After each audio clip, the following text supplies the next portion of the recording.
So the wisdom for that also is given in Bhagwad Gita. Similarly, Dhritarashtra. Rashtra means nation, isn't it? Rashtra means nation.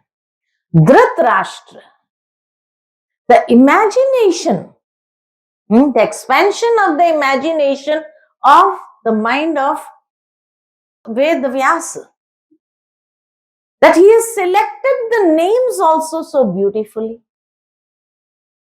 which conveys the meaning where there is so much depth in it. Dhritarashtra.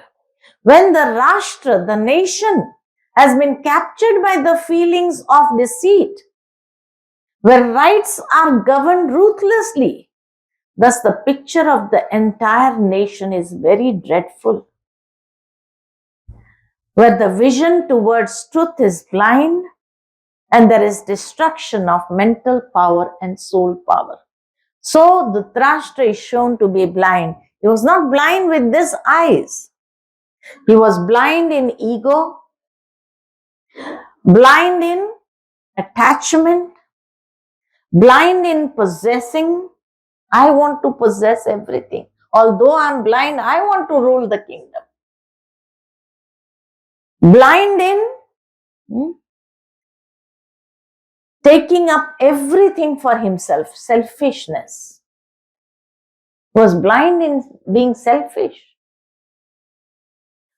So we see in the world the different nations who are governed by such blind people.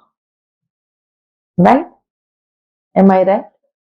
If you see the nations of the world as a detached observer, who are trying to rule the kingdom? Blind people? Possessiveness. People live in fear there. Similarly, if you see, everyone is trying to get that seat, and especially those who are blind. Blind for power, blind for achieving selfish motives. So these are the blind people who want to rule the kingdom, rule the nation. And they want to lead the whole world where? They want to lead the world where? Into the valley. They want to take the world into a valley of sufferings only. And people are also not able to understand, because the judgment power they don't have the wisdom. That is why. And today the whole world is facing a grave problem. So God himself has incarnated on earth to give a new direction, a new turn to the history. He has come to remind us of those lessons which are forgotten, so that our minds can once more become free from the vices, attachments to human beings, and become the embodiment of yoga. That is, connecting oneself to the Supreme Being. So salvation for all the various levels, from individual to family to society to nation and to the whole world. Salvation is given for each and every level in the world. Now if we just take up the expansion of the imagination of Vyasa, the story of Mahabharata that he has written, it is said to be that there was the Kuru family. And Kuru family, Kuru means to do. Kuru, this word means to do, or that which has to be done. Pandav means those who have a loveful intellect with God, who have connected themselves with God, and those who perform pure actions. And Kaurav means those whose intellects are not willing to connect to God. Those who perform impure, irreligious, and sinful actions. Many of you here must be knowing the story of Mahabharata. Yes? And you have seen this scene beautifully described. And the scene says that Pandavas and Kauravas. From Pandavas, Arjuna, and from Kauravas, Duryodhana. Both try to get help from God. So they both go to meet God. And in the scene, you have seen that it is shown that Krishna was lying on his bed. He was sleeping. So when Duryodhana and Arjuna reached there, they thought, we cannot wake him up. When he awakens, till then we wait. So Duryodhana sits near the headside, thinking as soon as he opens his eyes, he will see me first. Because the condition was such that whoever he sees first will be asked to, or who will get the chance. And Arjuna is standing by the feet with his hands closed, with his hands in the form of praying. And it is said that when God opened his eyes, naturally a person who's lying and he opens his eyes, he would see the person who's standing in front. So he asked Arjuna, Arjuna, you came, when did you come? So Duryodhana says, I came first, and so I should get the first chance. So Arjuna said, please, you may. So God says, I have two things. One is myself, and the second is my army. What would you like to have? My army of Akshonis, and the other side is me. But whichever side I will be, I will not pick up any weapons. I will not fight. I will just drive the chariot. That's it. So actually, Shakuni had instructed Duryodhana, whatever game he tries to play, you go for him only. Get him on your side. But when God said, I am not going to pick up my weapons, I am not going to fight, I am just going to drive the chariot. So then Duryodhana thought with his gross intellect, what is the use of taking him by our side? So he said he wanted the mass. So he said, I want the Akshoni army. Okay? And that was given to him, and he was very happy that he had taken a right decision where he had taken a very wrong decision. And the second is that when Arjuna was also given the same choice, he said, I want God himself and nobody else. Because he knew the strength of God, that even though if he does not fight in this war, but still his aura, his power would be such that can make us win. So it is always wise to take his side.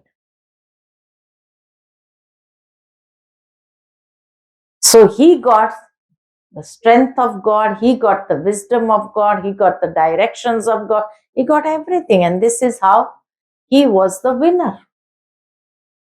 Life in the present time is also such. We also have to make choices. Whether we want to have the mass with us or whether we want God by our side. And many people in the world, they choose the mass. And therefore, sometimes they lose the battle of life. Today also we can see on this topic of Bhagwad Gita and how many turned up.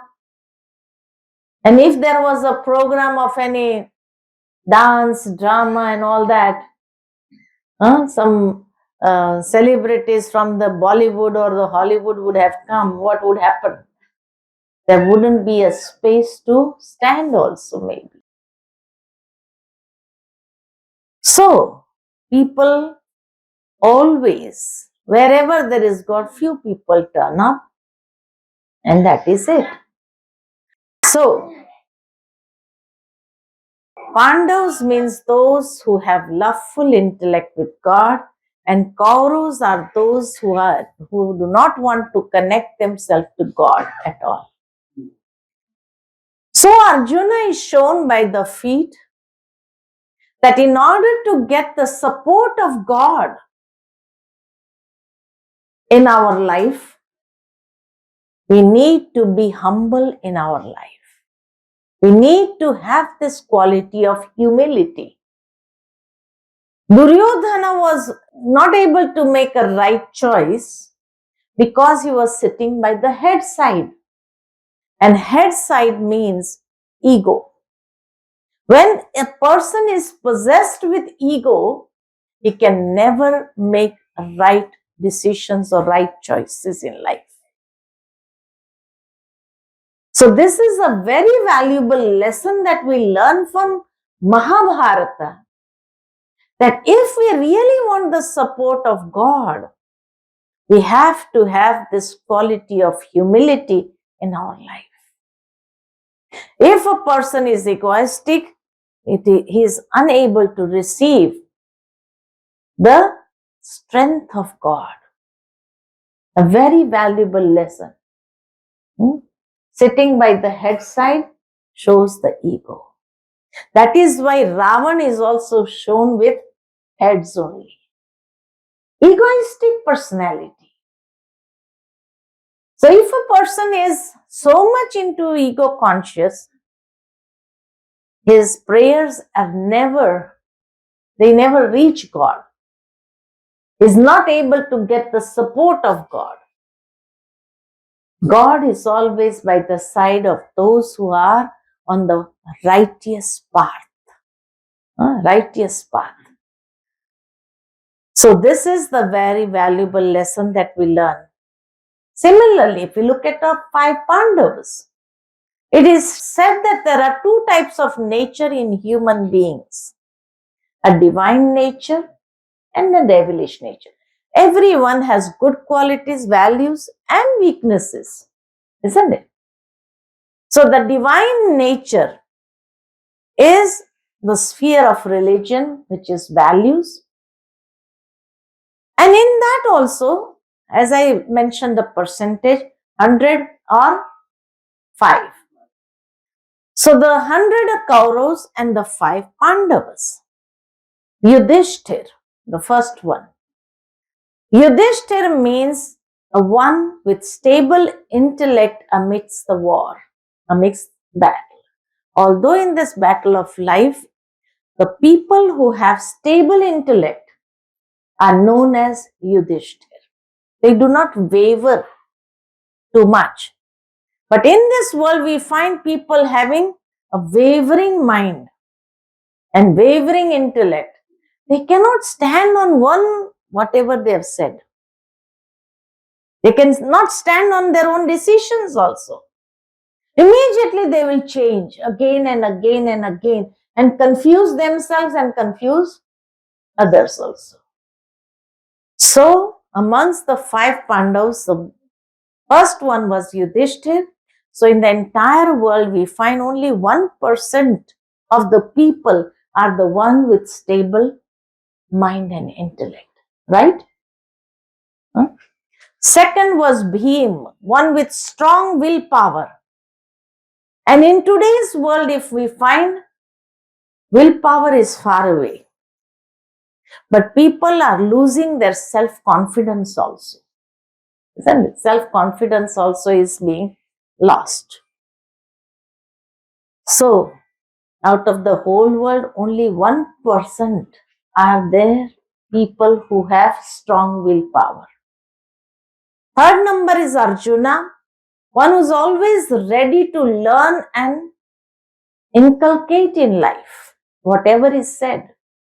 And this is also 1%. People ready to inculcate knowledge or wisdom in their life, not many. As it is rightly said, we have lost wisdom in knowledge and we have lost knowledge in information. There is lot of information in today's world. Small children, you can see how much informative they are.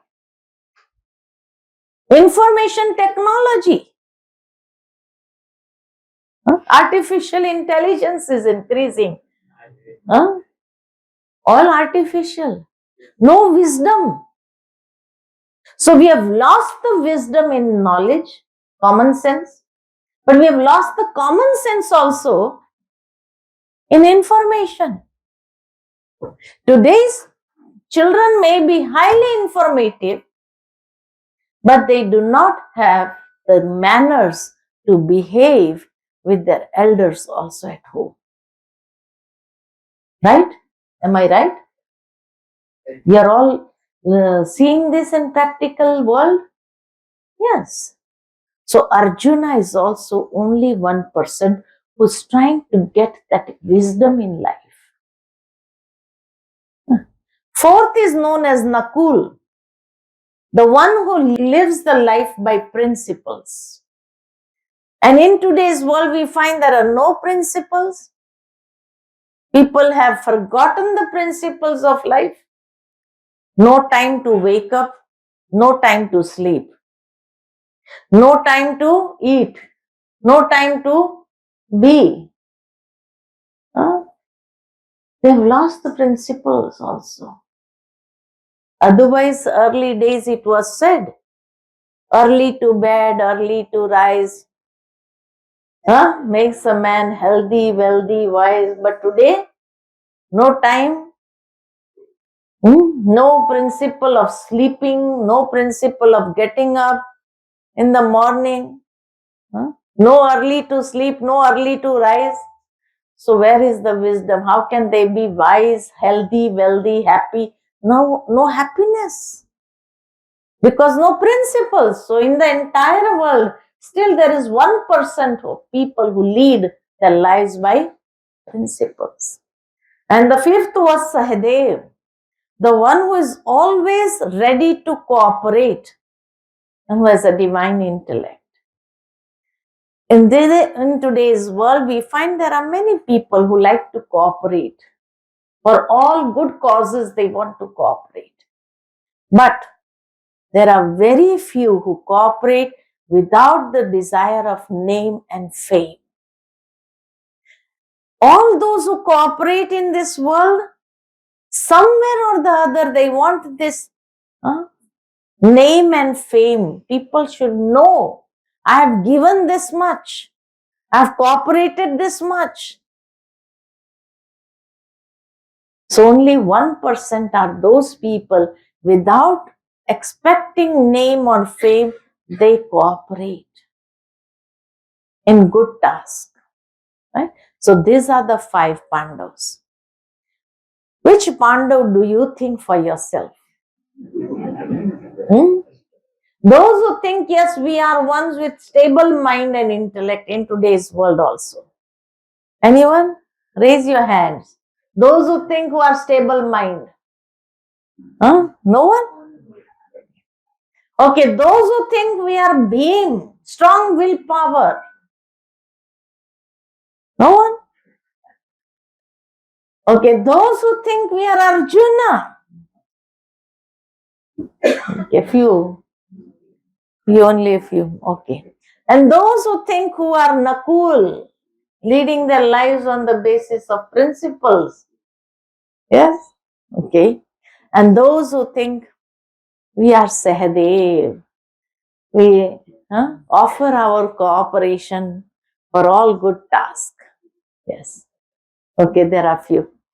So what about the rest? Huh? No, the Kauravas cannot be here. The knowledge of Gita is imparted to Pandavas only. It is not for Kauravas. So Kauravas cannot be here. But maybe you are not able to identify which Pandav you are. Isn't it? But from this stage, whatever I see today in this gathering, all of you are Arjunas who has come here, who have come here to get that wisdom, in life, isn't it? So, a clap for being an Arjuna. Clap for your own self, for being Arjuna, so that God is always by your side. And on the other hand, there were Kauravas. And the Kauravas depict the ones who are irreligious. The Rashtra means the one who is egoistic, blind in the power of the kingdom, land, and physical power. And Gandhari means one who keeps herself blindfolded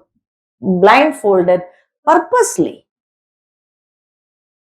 When I was doing the research on Mahabharata, I had a thought that if somebody is blind, should the other half be a support, or should she also blindfold herself?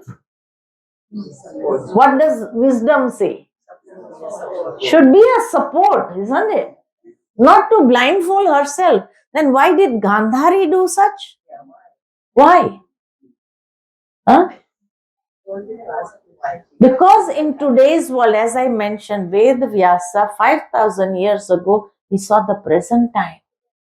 Today, if one is doing something wrong to the family members out of ego or out of selfish motives, intentions, then the other half would not stop him. Please don't do this wrong to anyone. Keep the knowledge and the laws of karma. She would never give him this support of wisdom. But she would blindfold herself as if she saw nothing. She doesn't know anything. Even though if the other half is doing wrong and injustice to everyone, all family members, she would not take a stand to say, please don't do injustice to anyone. Do anyone say in today's world? They keep themselves blindfolded. Not physically, but spiritually. They don't want to see. They also feel, let them suffer. Let them suffer. It's their fortune. What can we do if they have that in their fortune? They would never, ever try to guide the other half on the path of righteousness. This is keeping themselves blindfolded. Yes? And then on the internet, I went to see the names of all the 100 Kauravas. And to my surprise, majority of the names were beginning with Du. And Du depicts emotions of sorrow, wickedness. And I was thinking, in today's world, parents keep the names of their children, grandchildren, so beautiful names. Nobody would ever keep a name of their child beginning with Du. The only names that I could think of were two names. One was Durga and one was Dushyant, the one who finishes evil, wickedness. And Durga also the one who finishes. So only two names beginning with Du. So today's parents also, when they find so beautiful names for their children, grandchildren, didn't Gandhari and Dhritarashtra ever think of a beautiful name for their children? That they kept the names of their children such.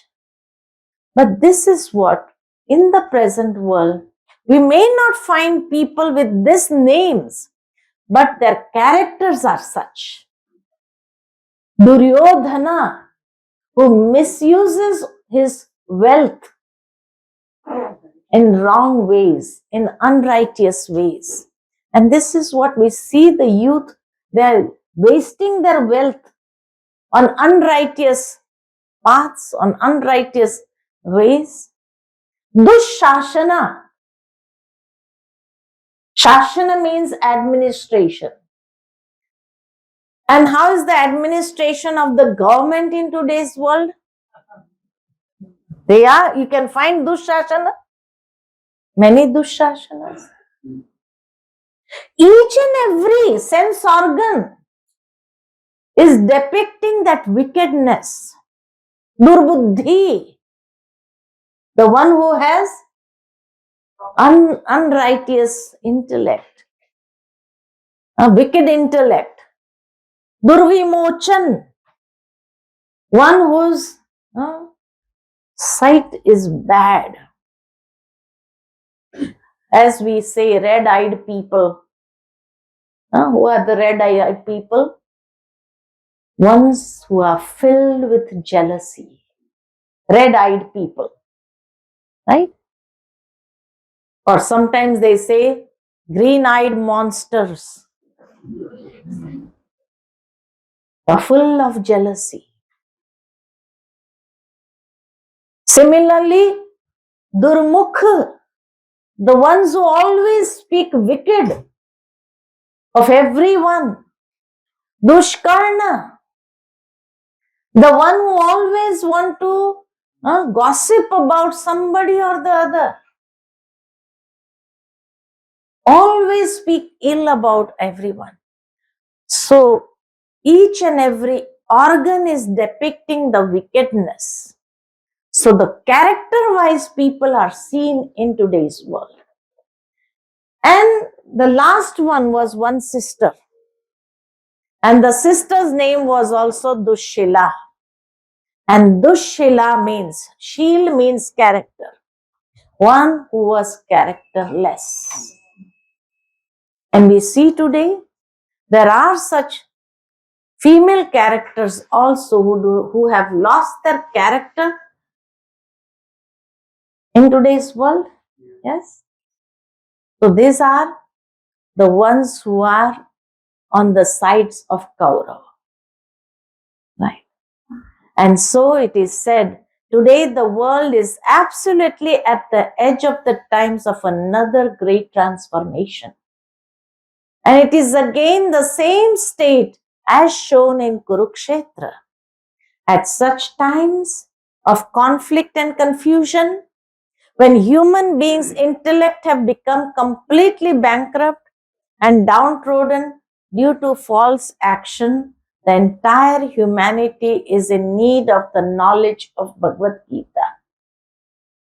This is such a war field for which God Himself is beckoning on us. One needs to become an instrument to spread this spiritual awareness and become a warrior in order to fulfill the divine will. So the knowledge of Bhagwad Gita is for the present times and not some time back. So 5,000 years ago, he had written for the present time. So it is said Gita is born in a situation of conflict. In the very midst of the great Kurukshetra war, both the armies are drawn upon. The flight of missiles is about to begin. The conch shells have sounded. The clamor of the war is tumultuous, and the hearts of the participants are torn by the conflict. It is then that the Gita teachings come. So Gita is the scripture of conflict, right? Some time back, I went to Kurukshetra for a program, and after the program, they told me that we'd like to take you to see some of the places of Kurukshetra or at that time. So they took me to a place which is known as Jyotisar. And this Jyotisar is the place where actual Bhagwad Gita knowledge was given to Arjuna. So there is a temple and a chariot. There is a tree there. And they say that this tree is from those times, 5,000 years ago. And this is the place where the knowledge of Bhagavad Gita was given to Arjuna. Both the armies were as if against one another. So I asked them, can you just tell me or give me one information? That when Arjuna said that I would like to see both the armies. So God took the chariot in the middle so that he can see both the armies. And after seeing both the armies, he let go of his weapons and said to God, I don't want to fight. And then God started giving him the knowledge of 18 chapters, wisdom. So I asked them, can you just tell me how much time it took God to relate these 18 chapters? So they said that there are many opinions. Somewhere it is written 2.5 hours, quarter to 3 hours at least. And somewhere it is written 45 minutes. So I said, okay, just tell me one thing. If 45 minutes God is giving the knowledge to Arjuna, and the war which is about to start, and both the armies are standing against one another, and because he is giving the knowledge for 45 minutes now, did Duryodhana have patience for 45 minutes? What did he do? So they looked at me and said, well, that is not written there anywhere. So we don't know what he did. One person said, well, time was freezed by God. No, time was not freezed. Because in the first chapter it is said that Duryodhana started to go to Karna and other people and say, we have to protect Bhishma. He should not be attacked in any way. And then they started blowing their conch shells. So time was not freezed. They were in action. So did he have the patience for 45 minutes or quarter to 3 hours? So they said, well, nothing is written about that. We cannot give you any explanation for that. I said, just suppose on the street, if there is an argument between two people and they are in a position to fight with one another. And if you see that this one person is a very noble person and you go up to him and tell him, let me give you the knowledge of Gita. What would the other person say? The other person may slap me first and say, if you want to give the knowledge of Bhagwad Gita, give at home. This is not the place. Let us fight. Is so adamant to fight. So similarly, when God is giving the 18 chapters of wisdom to Arjuna, didn't Duryodhana say anything? Didn't he react? Did he have the patience for 45 minutes or quarter to 3 hours? Nothing is mentioned. So that shows that there is it was not a war, but it is a war that when people lose their inner confidence, that is the time they need to be motivated. And Bhagwad Gita is that scripture of motivation. Just imagine if any person out of stress gets into a state of nervousness and depressed, and if they enter into that state of depression, in today's world, is there any psychiatrist who can take out that person from the state of depression in 45 minutes and motivate him? No.